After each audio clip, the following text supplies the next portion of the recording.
My channel. ఈరోజైతే నేను ఇంట్లో ఉన్న ఐటమ్స్తోనే సింపుల్గా ఉప్మా ఎలా చేసుకోవాలి అనేది చూపిస్తున్నాను. నేను ఈరోజు గోధుమ రవ్వ ఉప్మా చేస్తున్నానండి. దానిలోకి పచ్చిశనగపప్పు, ఆవాలు, ఎండుమిర్చి, ఉల్లిపాయ, కరివేపాకు ఇవన్నీ పక్కన పెట్టుకోవాలి. తర్వాత ఒక బాండి పెట్టుకొని స్టవ్ వెలిగించుకొని బాండి పెట్టుకోవాలి.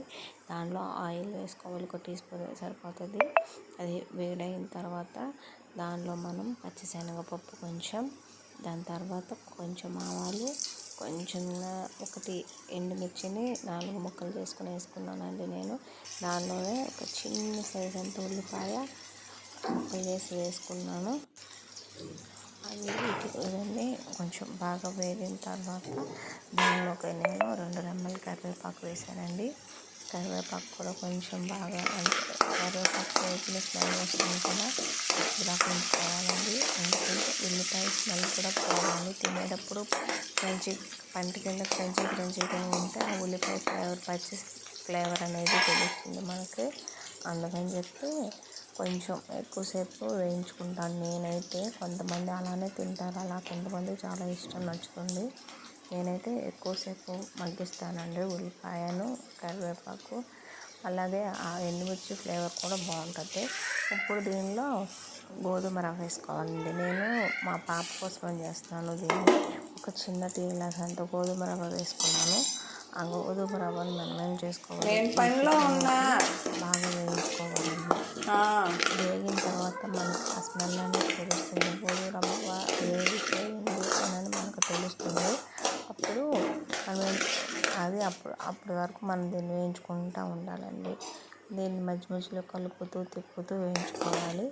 దీనిలో ఎందుకంటే అడుగున మాడిపోతుందండి. అడుగున మాడిపోతే టేస్ట్ అనేది మళ్ళీ మాడు వాసన అనేది వస్తుంది మనం తినేటప్పుడు. అందుకని చెప్పి అలా కలుపుకుంటూ ఒక 2 మినిట్స్ అయినా అలా కలుపుకుంటూ మనం దాన్ని వేయించుకోవాలి. వేయించుకుంటూ ఉన్న తర్వాత అదేమవుతుంది, వేగిన తర్వాత 1 టీ గ్లాస్లో నేను 2 టీ గ్లాసులు వాటర్ పోస్తున్నానండి. 2 టీ గ్లాసులు వాటర్ అంటే పక్కా కొలత సరిపోతుంది. కొంతమంది ఎక్కువ ఇంకొంచెం ½ గ్లాస్ కూడా పోసుకోవచ్చు. 2 గ్లాసులు సరిపోతుంది అసలు. అవి పోసుకున్న తర్వాత దాన్ని ఒకసారి బాగా తిప్పుకోవాలండి. ఎందుకంటే ఉండ అనేది కట్టకుండా ఉంటుంది. కొన్నిసార్లు ఉండలు కట్టేస్తుంది మనం ఎంత జాగ్రత్తగా ఉన్నా. అందుకని చెప్పి ఉండ అనేది కట్టకుండా ఉండడానికి ఒకసారి మనం దీన్ని బాగా తిప్పుకోవాలండి. తిప్పుకున్న తర్వాత కొంచెం సేపు దాన్ని అలా హై ఫ్లేమ్లో పెట్టి వదిలేసేస్తే వాటర్ అనేవి మరుగుతాయి. అప్పుడు మళ్ళీ ఇంకొకసారి దాన్ని మనం ఏదైతే తిప్పుతూ ఉన్నామో మళ్ళీ అలాగే ఇంకొకసారి దాన్ని తిప్పుకుంటూ ఉండాలండి. తిప్పడం వల్ల ఏమవుతుందంటే వండ అనేది కట్టదు, తొందరగా దగ్గర పడదండి, ఉడికేంత వరకు ఉంటుంది. మనం తిప్పుకొని వదిలేస్తే ఏమవుతుందంటే త్వరగా దగ్గర పడిపోయి అడుగంటేస్తుంది. ఇలా తిప్పుకుంటూ ఉన్నామంటే త్వరగా దగ్గర పడదు, ఉడుకుతుంది, పొడిగా వస్తుందండి. అందుకని చెప్పి తిప్పుకుంటూ ఉండాలి. ఇప్పుడు దీనిలో కొంచెం టేస్ట్కి సరిపడినంత సాల్ట్, ఎందుకంటే ఇది హాఫ్ బాయిల్ అయిపోయిందండి, సగం ఉడికిపోయింది. సగం ఉడికిపోయిన తర్వాత సాల్ట్ వేసుకోవాలి. ఎందుకంటే ముందే నీళ్ళల్లో వేసుకుంటాము. కాకపోతే ఇలా చేసేటప్పుడు ముందే వేసుకుంటే ఏమవుతుందంటే అది ఉప్మా అనేది తొందరగా ఉడికిపోతుంది, మగ్గిపోతుంది. అందుకని చెప్పి మధ్యలో హాఫ్ కుక్ అయిన తర్వాత వేసుకొని ఇలా తిప్పేసుకోవాలి. అయిపోయింది చూసారు, ఇక్కడ సగం వాటర్ అనేవి ఇంకిపోయినాయి. ఇప్పుడు దీన్ని సిమ్లో పెట్టేసుకొని మనము ఏదైనా చిన్న ప్లేట్తో కవర్ చేసేసుకుంటే మూత పెట్టేసుకున్నామంటే అదొక 2 మినిట్స్ అలా వదిలేసేయాలి మూత పెట్టేసుకుని. ఎందుకంటే ఇది ఇప్పుడు ఆ స్ట్రీమ్కి ఆవిరికి అనేది మగ్గిపోతూ ఉంటుంది. ఒకసారి వాటర్ అనేది ఆల్మోస్ట్ ఇంకిపోయినాయి, 90% ఇంకిపోయినాయి. ఇంకా 10% అలా ఉంది. ఇప్పుడు దాన్ని అలా మనం ఒకసారి ఇలా తిప్పేసుకుని అడుగంటుకోకుండా ఒకసారి తిప్పుకొని దాన్ని ఇప్పుడు ఉప్పు సరిపోయిందా లేదా అని చూసుకోవాలి. ఎందుకంటే 10% వాటర్ ఉంది కదా, ఇప్పుడు ఉప్పు చాలిపోతే అడ్జస్ట్ చేసుకుంటే సరిపోతుంది. అలా తిప్పుకొని దానిలో చూసుకోవాలి. అయిపోయింది, ఆల్మోస్ట్ అయిపోయింది. దాన్ని నేను చూసుకుంటాను. ఉప్పు అవన్నీ చూసుకున్న తర్వాత దీనిపైన మళ్ళీ ఇంకొక 2 మినిట్స్ మూత పెట్టేసేసి వదిలేసేస్తే మొత్తం ఇంకా అయిపోతుంది, పొడిగా వచ్చేస్తుంది అనమాట. ఇంకప్పుడు నేను మూత పెట్టేస్తాను. మూత పెట్టేసి నేను ఇంకొక 2 మినిట్స్ అలా వదిలేస్తాను.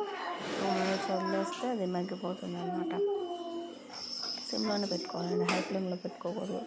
సిమ్లోనే పెట్టుకుని మగ్గించుకోవాలి. ఇప్పుడు మూత తీసి ఒకసారి చూసుకుందాము ఎలా వచ్చిందో ఏంటి అనేది చూద్దాము. ఒకసారి చూద్దాం. అదిగోండి ఇక్కడ మా పాప వచ్చిందండి. మా పాప వచ్చి మమ్మీ నేను వండుతాను మమ్మీ ఉప్మా నేను వేస్తాను మమ్మీ అంటుంది. అందుకని చెప్పి మా పాపకు కూడా స్టూల్ వేసి ఇచ్చానండి. అదొద్దు కానీ పట్టుకొని తిప్పుతుందంట, అందుకని క్లాత్ తీసుకుంటుంది. వద్దు మమ్మీ అయిపోయిందని చెప్పాను. మమ్మీ తిప్పుతాను మమ్మీ నేను వండుకుంటాను మమ్మీ అంటుందండి. ఇంకా అందుకని చెప్పి తనకు కూడా ఇచ్చాను. తను కూడా కొంచెం నేర్చుకుంటుంది కదా అని చెప్పి ఈ వయసులోనే అనుకో తనకి 5 years అందుకని చెప్పి ఇలా కొంచెం కొంచెం నేర్పిస్తున్నాను అనమాట. ఇలా మూత పెట్టుకుని వదిలేస్తే ఇక అప్పుడు ఉప్మా అయిపోతుందని స్టవ్ తీసి కట్టేసేసి మూత తీసుకొని చూసుకోండి. పొడి పొడిగా బాగుంటుంది ఉప్మా, చాలా టేస్టీగా ఉంటుంది. అందుకు ఇదిగోండి చూసారా, ఇలా వచ్చేసిన తర్వాత ఇంకా దీన్ని ప్లేట్లోకి తీసేసుకుందాము. ప్లేట్లో తీసుకుని కొంచెం మొత్తం అంతా ప్లేట్లో తీసేసుకుందాము. ప్లేట్లో తీసుకున్న తర్వాత దీన్ని చల్లారితే బాగోదండి. గోధుమ రవ్వ ఉప్మా అనేది వేడిగానే ఉంటుంది.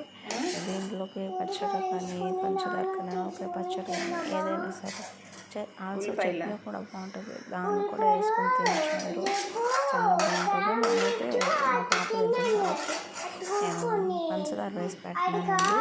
మామూలుగా అయితే తను తక్కువ తినడం తక్కువ చేసి పెడతాను పంచదార అవి, కాకపోతే ఇలాంటి వాటిలో వేసి కొంచెం పెడతానండి. లేకపోతే ఎక్కువ బెల్లం కానీ తేనె కానీ వేసిస్తాను మిగతా వాటిలో. ఇట్లా నేను అట్టు కానీ దోశ చపాతీ కానీ వాటిల్లో. దీంట్లో పంచదారే బాగుంటుంది, అందుకని పంచదారే వేసి పెట్టాను. అది కూడా ఇష్టంగానే తింటుంది మా పాప, తన కోసమనే పెట్టాను. ఓకే అండి, ఇంకే వీడియో. Bye bye.